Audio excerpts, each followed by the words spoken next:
द्वादश चंद्रमा।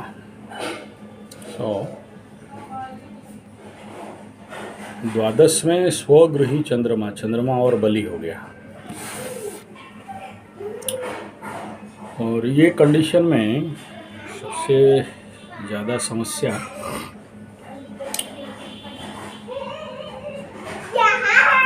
द्वादश मतलब सबसे पहले समझना है लॉस हाउस, नुकसान का घर, जहाँ नुकसान हो। और वहाँ वो मानसिकता क्या बनेगा? सबसे पहला ध्वंस, प्रलय, बर्बाद, ये 3 बिंदु है वहाँ। द्वादश स्थान हॉस्पिटल, द्वादश स्थान जेल, द्वादश स्थान जहाँ पर सडन लॉसेस। और द्वादश में चंद्रमा बैठ गया। चंद्रमा कुंडली का एक सबसे इम्पोर्टेंट पार्ट लग्न के लिए। और चंद्रमा माने हो गया माह, चंद्रमा हो गया मन, और चंद्रमा हो गया पानी। तो पहला ये समझाना चाहिए कि save the life from water, पानी से बचना। कर्क राशि, कर्क राशि इटसेल्फ समंदर, पानी, जलाशय। तो घर का आसपास जरूर जलाशय हो सकता है, छोटा जलाशय हो, बड़ा जलाशय है, जलाशय। तो वो पानी से व्यक्ति को नुकसान, व्यक्ति का लॉसेस। तो कौन सा पानी? कर्क राशि कोई साफ पानी तो नहीं है। और पानी का 3 राशि है। एक वृश्चिक राशि, उसको गंदा पानी, कचड़ा पानी कहा गया। दूसरा मीन राशि, उसको कहा गया डीप वाटर, गहरा जो समंदर के अंदर का पानी, वो भी ड्रिंकेबल नहीं है। कर्क राशि को कहा गया समंदर, दरिया, वो भी ड्रिंकेबल नहीं है। और वृश्चिक राशि को गटर का पानी। एक और है उसका सप्तम स्थान, कर्क राशि से सप्तम स्थान मकर राशि। तो मकर राशि दलदली भूमि, और कोई कोई पानी भी बोलते हैं, और पृथ्वी तत्व का भी कोई बोलते हैं। तो अलग अलग जो हमारे टेक्स्ट है उसमें अलग अलग विचार दिया गया है। तो अगर चंद्रमा द्वादश में किसी का आके बैठता है तो सबसे पहला चंद्रमा का फिर देखना पड़ता है कि शुभ चंद्रमा है या अशुभ चंद्रमा है। अशुभ चंद्रमा है तो बहुत बढ़िया, कोई भी अशुभ ग्रह 6, 8, 12 में बढ़िया रिजल्ट करते हैं। अब चंद्रमा कहीं भी बैठे या चंद्रमा का राशि हो तो वहाँ ये भी समझना है कि अप एंड डाउन होगा। वो वहाँ कोई फिक्स रिजल्ट का होप नहीं करना है। ठीक है, ठीक है, ठीक है, सडन प्रॉब्लम, ठीक है, ठीक है, ठीक है, कभी प्रॉब्लम बढ़ गया, कभी प्रॉब्लम घट गया, बैलेंस कंडीशन पे नहीं जाएगा। तो जहाँ जहाँ भी चंद्रमा जिसका बैठा है वहाँ हमेशा एक फिक्स थंब रूल को देख लेना है कि वहाँ हमें एक कंटिन्यू फिक्स रिजल्ट नहीं मिलेगा। दूसरा, चंद्रमा जहाँ दृष्टि कर रहा है, द्वादश में बैठ के छठा को दृष्टि करेगा, 6th हाउस को दृष्टि करेगा। शुभ चंद्रमा, शुभ दृष्टि, अशुभ चंद्रमा है। लेकिन चंद्रमा का बृहस्पति कहीं भी पीड़ित बन रहा हो, दृष्टि में तो प्रॉब्लम नहीं होगा, लेकिन फिर भी मिक्स दृष्टि वहाँ आएगा। तो ऐसे कंडीशन में लाल किताब का फिलोसफी कहता है कि ये पूर्व जन्म में जवानी अवस्था में कहीं ना कहीं धोखा के कारण या प्रेम संबंध में कमी के कारण मृत्यु होने का संभावना है, होगा बोल के। लग्न से द्वादश में आया है, यानी अपने मन के कारण इसका नुकसान होगा, नुकसान ऑन ऑल फैक्टर्स। और चंद्रमा को और घर मिला नहीं, एक ही घर मिला है। तो उस कंडीशन में अगर चंद्रमा वहाँ अकेले बैठ रहे हैं तो आदमी को अकेले कर देगा, एलोन करेगा उसको। और अगर वहाँ बैठ के उसके आगे कोई ग्रह नहीं, पीछे कोई ग्रह नहीं, केमद्रुम बनाएगा। बहुत धन होने से भी उसके पास कुछ नहीं है, धन का मालिक, लेकिन उसका कोई अपना नहीं। अब चंद्रमा माने माँ उसका अकेले हो जाएगी। माँ से नुकसान, माँ को नुकसान, माँ के द्वारा नुकसान, माँ के हेतु नुकसान। कई जगह में देखा गया ऐसे कंडीशन में कि माँ के साथ उतना लगाव भी होगा, जहाँ नुकसान है वहाँ फायदा भी है। फायदा नहीं होगा तो नुकसान कहाँ से होगा? मेरे पास पैसा नहीं है, लॉस कहाँ से होगा? तो वो एक कंडीशन, इसमें अनकंट्रोल्ड माइंड, बहुत चंचल मन, द्वादश में चंद्रमा बैठ के आदमी को कभी कभार विक्षिप्त मानसिकता भी दे देता है। तो वो कंडीशन कब आएगा? जब उसका प्लैनेटरी पोजीशन उसको कंट्रोल में लेंगे। अभी सोचो, इसका चंद्रमा और लग्न एक ही घर में है, तो इसका माइंड इसके अंदर लगा हुआ है। चंद्रमा मेंटल पर्सनालिटी लॉस हाउस में है, दिमाग कहाँ चलेगा? कहाँ से नुकसान करेंगे, किसका नुकसान करेंगे, कैसा नुकसान करेंगे, अल्टरनेटली किसका करेगा।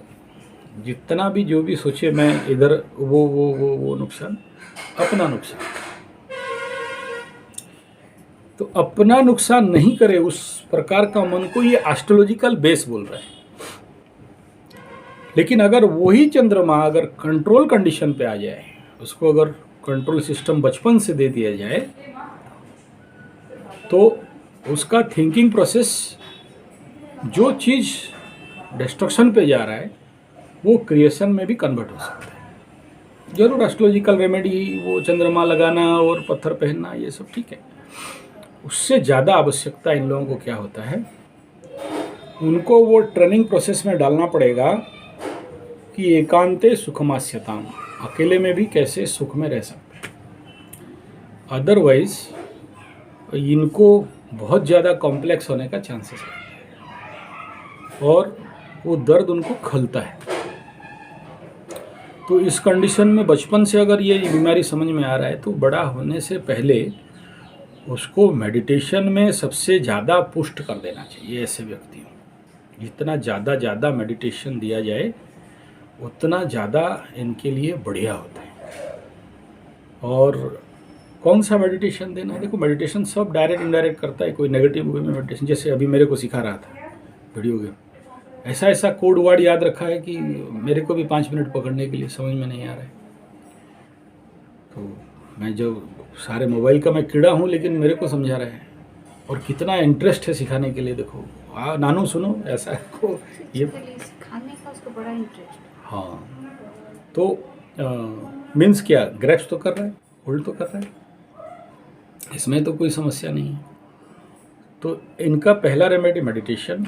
दूसरा रेमेडी, इनको ज़्यादा से ज़्यादा इनका लग्न का, यानी अपने लिए वो नुकसान नहीं बने उसके लिए। अच्छा, द्वादश चंद्रमा का एक मज़ेदार खेल क्या है ना, जो फीड कर दोगे एक बार दिमाग में, वो स्टॉक में रह गया। इसलिए बहुत सावधान होना चाहिए हो ऐसे व्यक्तियों को कि इनका दिमाग में कोई नेगेटिव चीज़ फीड नहीं हो।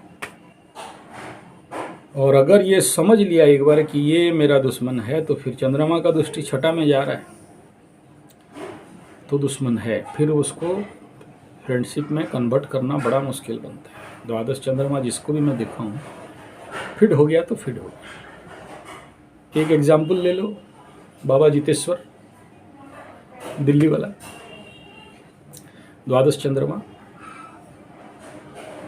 वो भागेगा मतलब भागेगा, वो नहीं रहेगा वहाँ। और दिमाग में ले लिया रहना है मतलब रहना है, फिर वो भाग नहीं सकता। तो the first one is meditation, second one क्या फीड कर रहे हैं, इनपुट क्या दे रहे हैं ब्रेन में, इस बात के ऊपर बहुत ज़्यादा ध्यान देना चाहिए। स्पिरिचुअलिज्म एकदम बहुत ज़रूरी है, रामायण गीता भागवत पुराण ये सब जितना ज़्यादा इनको दिया जाए ताकि उनका माइंड उस डायरेक्शन में लॉस्ट डायरेक्शन पे नहीं जाए। लाल किताब के अनुसार सबसे इम्पोर्टेंट है बारिश का जल घर के ऊपर रखना, और इनको जितना ज़्यादा जो आसन हो गया, प्राणायाम हो गया, उनके ऊपर ज़्यादा फोकस देना। फूड हैबिट, ये ऐसे व्यक्तियों के लिए, ऐसे बच्चों के लिए देखो कि क्या क्या पसंद कर रहे हैं, और जो पसंद कर रहे हैं उसके साथ मिला के ग्रीन वेजिटेबल इंटेक इनके लाइफ में बढ़े। चंद्रमा आँख का भी कारक है, सूर्य दाहिना आँख, चंद्रमा बाएं आँख, तो बाएं आँख समस्या करेगा, तो ग्रीन डाइट जितना ज़्यादा हो सके इनके लिए आवश्यकता है। और जो एनर्जी इनको नेगेटिव मूवमेंट कर रहा है, जैसे बहुत सारे बोलते हैं कि चंद्रमा 6, 8, 12 में बैठा है तो उसको मून मेडिटेशन मत दो। मैं कहता हूँ मून मेडिटेशन इनको ज़्यादा ज़रूरी है, क्योंकि जो चंद्रमा लॉस कर रहा है वही चंद्रमा को अगर पुष्टता मिल जाए, बल मिल जाए, ताकत मिल जाए, तो जैसे उसका मंत्र का जाप करना, या जैसे पूर्णमी चंद्रमा को देख के मेडिटेशन करना, उस चंद्र के किरण में बैठना, लेकिन उसके साथ फिल्टर का भी काम करना चाहिए। जैसे चंद्रमा में ग्रीन एटमॉस्फेयर, केला का अगर पेड़ हो चंद्रमा के साथ, उस पत्ता के साथ, मतलब चंद्रमा का किरण बीच में पत्ता, जैसे सूरज के ऊपर हम लोग नेचुरोपैथी में क्या करते हैं, रोगी को सुला के ऊपर केला का पत्ता देते हैं या साल का पत्ता ढक के उसके ऊपर सूरज में सुलाते हैं। जिसका सूरज भी डुप्लीकेट है या तुला में बैठा है, उसके लिए भी इसी प्रकार का सूर्य का पॉजिटिव एनर्जी अंदर आए, तो ऐसे ही चंद्रमा का पॉजिटिव एनर्जी इसके अंदर आ जाए, तो वो शक्ति वहाँ से ड्रॉप। तो पानी का बोतल ऊपर, बारिश का पानी का बोतल बताया, केला का पत्ता का रेमेडी बताया, और मुख्यतः होगा क्या, शरीर में डायरेक्ट जल, ऐसे लोगों का कंडीशन रहता है कि जल उदरी जैसे बीमारी, या स्कैर्सिटी ऑफ वाटर, पानी का कमी, या पानी से नुकसान, तो उनको पानी के साथ गुड़, मधु, या पानी के साथ नींबू, या पानी के साथ खस, इस प्रकार का एडिशन देने से वाटर इन्फेक्टेड प्रॉब्लम नहीं आएगा। यानी डिफरेंट टाइप ऑफ वाटर पिलाना, कम पियो लेकिन डिफरेंट। तीसरा क्या, जो पानी इसको देना है वो मिट्टी का घड़ा देना है। मिट्टी मीन्स मदर, धरती, और चंद्रमा मीन्स पानी, तो दोनों मिल गए एक जगह में। अब चंद्रमा और मिट्टी का पात्र का पानी प्लस अगर उसके साथ तांबे का भी पानी इन्वॉल्व हो जाए, जैसे मिट्टी का घड़ा है उसमें वो तांबे का बर्तन डाल दिया और उसमें वो पानी को दिया, तो वो जो होता क्या है ना, हमारे बॉडी में जो किरण आते हैं या जो एलिमेंट्स हमारे अंदर है, वो नेगेटिव रिएक्शन नहीं करके पॉजिटिव रिएक्शन जब करने लगेगा, और पानी को चार्ज करना, उस पानी में मंत्र देके, जो मंत्र जाप कर रहे हो, या जैसे चंडी जी मंत्र जाप कर रहे हो, वो पानी को उसमें, उस एनर्जी को उसमें बूस्ट कर दो और वो पानी को पिला दो। जैसे उसको मैं बोला कि 7.5 में जन्म है, चंद्रमा से द्वितीय में या द्वादश में चंद्रमा शनि, तो सुंदराकांड का पाठ जब करते हो सामने एक बोतल रखो, कांच का या तांबे का या मिट्टी का, और उसमें पाठ करो ताकि वो पूरा एनर्जी, वो हर एक वाटर मॉलिक्यूल उसमें के साथ कन्वर्ट हो जाए। चंद्रमा द्वादश लॉस हाउस में है, और उसी चंद्रमा को अगर पॉजिटिव कमांड दे दिया जाए पहले तो ये समझो कि वाटर मॉलिक्यूल्स के पास सबसे ज़्यादा मेमोरी रहता है। एक पानी को अगर मेडिकल लैब में टेस्ट कर दिया जाए तो वो पानी कहाँ कहाँ से आया, कोई कत्ल खाना से आया है, वो पानी किसी गटर में था, वो पानी कहाँ कहाँ से आया, वो पूरा मेमोरी उसके अंदर रहता है। तो चंद्रमा से लॉस तभी होगा ना जब वाटर मॉलिक्यूल इन नेगेटिव फॉर्म में आके बॉडी में घुसता है, तो उसको कन्वर्सन कर दिया जाएगा, यानी उसको एक वाटर मॉलिक्यूल को एक पॉजिटिव कमांड दे दिया जाएगा। तो उस समय में चंद्रमा कितना भी द्वादश में बैठ के कितना भी लॉस करने का कोशिश कर रहा है, क्योंकि वाटर मॉलिक्यूल को कमांड दे दिया गया है, तो वो फिर इसके अंदर जाके उसका लॉस नहीं करेगा। This is the complete science. ठीक है, देखो सूर्य को अर्घ पानी में देते हैं, चंद्रमा को अर्घ दूध में देते हैं। दूध का जो सोर्स पॉइंट है गाय, तो ये भी देखा जाता है कि कहीं ना कहीं से ऐसे लोग गौमाता को कष्ट दिए हों या गौमाता का कोई कर्ज बाकी रह गया हो, तो भी ये कारण बनता है चंद्रमा द्वादश का। तो इसलिए उसका रेमेडी ये भी होता है द्वादश चंद्रमा वालों को। मेरे बचपन में मेरे वो गुरुजी लोगों से सुनता था कि गाय का सेवा या इसके माध्यम से गाय का सेवा अगर किया जाए, या इसके नाम पे गाय के लिए, जिसका जो पॉसिबल है, कोई शहर में रहता है गाय नहीं पाल सकता है, तो इसके नाम पे एक गाय कहीं भी दे दिया जाए, उसका पूरा पोषण भरण, कोई फिजिकली सेवा करेगा, कोई आर्थिक सेवा करेगा, कोई मेंटली भी सेवा करता है। इसके घर के वो जहाँ उसका स्टडी टेबल है वहाँ गाय का फोटो या मूर्ति रख के, वो भी एक मानसिक लेवल में कि गाय के प्रति इसका एक सद्भावना जागृत हो। तो ये कर्स है जो श्राप टाइप का रहता है। जैसे देखो क्या होता है ना, द्वादशाधिपति द्वितीय में, यानी लॉस हाउस का लॉर्ड धन के घर में, तो बोलते हैं इष्ट देवी प्रकोप दोष। तो इष्ट देवी के कर्स के कारण, अभिशाप के कारण इसका जीवन में ये स्थिति है, और उनका जिंदगी वही होता है, सब रहेगा कुछ नहीं रहेगा।